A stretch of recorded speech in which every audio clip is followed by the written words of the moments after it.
my ring light broke. So I'm holding this up with I'm holding my camera up with a piece of tape, and it was against some cardboard, and I don't know. It was a feat. Anyway, this wedding was really just down the street from my shop in Plaza Midwood in Charlotte. So that was really, really cool. I kind of forget the name of the venue, but I will geotag it here. Anyway, beautiful venue on the plaza.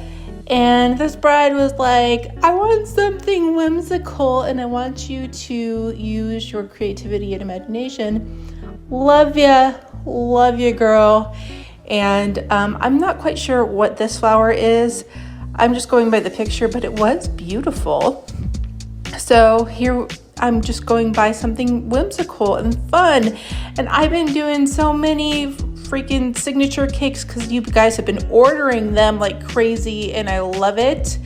But it was so fun to get back into wedding season, guys. I am stoked.